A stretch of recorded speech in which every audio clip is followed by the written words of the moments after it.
Comunidade Shalom, caminho de amor, chamado de Deus. O que me motivou a trabalhar com os jovens foi ver os jovens totalmente abandonados pela igreja, por todos, e serem jovens estavam a ser preparados para a guerra, carne para canhão, como a gente dizia, e a falta de liberdade que tinham, e eles não quererem nada com a igreja porque a igreja tudo era pecado. Então era preciso desmontar uma data de coisas junto aos jovens para que eles se sentissem felizes. O que me motivou foi essa ânsia de os evangelizar. Nessa época eu tinha coisas muito claras, porque já estávamos a estudar, não pelos livros antigos, mas pelo que saía do Vaticano II. Até porque os meus professores eram pessoas que ajudaram a preparar esse Vaticano, eram pessoas avançadas. Tanto o Padre Sanches, como o Padre Valde, como o Padre Santos Neves, todos doutorados em Roma e avançados. Por isso é que foram para lá, mandados pelo superior para Angola quase de castigo, e o bispo precisava deles, meteu-os no seminário. E então havia coisas muito claras,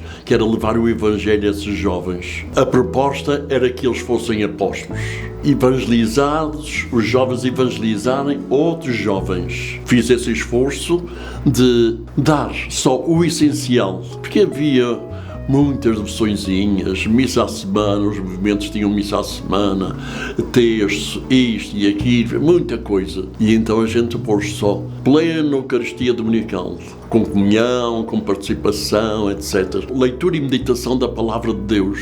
E depois, a ação apostólica. Eram as três coisas, as três bases para os jovens. Sim, a gente não queria coisas que estivessem ligadas à ditadura. Nunca colaborámos com a ditadura. E não queríamos coisas ligadas ao passado. Queríamos coisas atuais que os jovens quisessem. Nem aceitávamos que os jovens andassem de cabeça torta e de mãos postas. É proibido proibir, era uma frase que andava na cabeça da gente. Era o tempo da liberdade. E era os jovens que queriam liberdade e ao mesmo tempo amor. E ao mesmo tempo o esclarecimento, porque naquela época todo era pecado. As moças pintarem os lábios, os rapazes, e isto e aquilo, tudo era pecado. Até andar na moda era pecado, andar de cabelos compridos era pecado. E eles andavam de cabelos compridos e eu dizia, podem andar à vontade. E eu também andava de cabelos compridos como eles. Era a primeira experiência que se fazia, pelo menos em Angola, juntar moços e moças. Houve padres que nas suas homilias chegaram a dizer, daqui por 9 meses vão ver os resultados. E então em cada grupo havia sempre um casal, em cada secretariado, um casal que desse segurança aos próprios pais, porque alguns pais não queriam que os filhos andassem no movimento. E isso ajudou imenso. A nível da igreja houve reações contra o movimento. Havia muitos padres que ganhavam muito dinheiro ensinando nas escolas e eles não conseguiam atrair os jovens. Agora aparece um seminarista que atrai centenas de jovens e depois mais tarde até milhares em todo o país. Eles ficaram muito chateados comigo, não é? E então houve muitos padres contra, houve bispos também contra, mas a maior parte tentaram foi conhecer-me e apoiar. Na sociedade havia jornalistas que me conheciam e falaram muito bem de nós.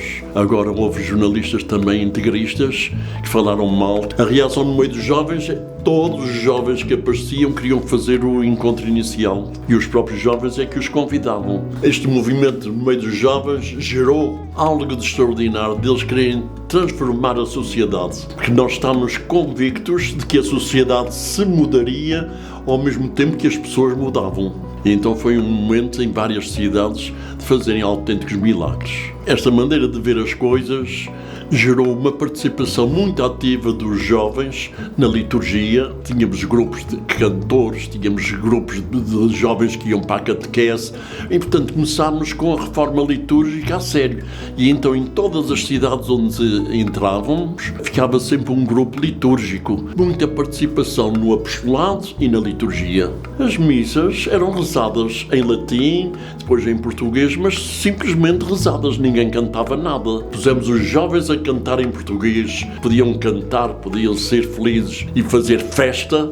Sonho como jovens esperando Jesus Cristo, com a vida que é um dom e o meu sonho é Shalom.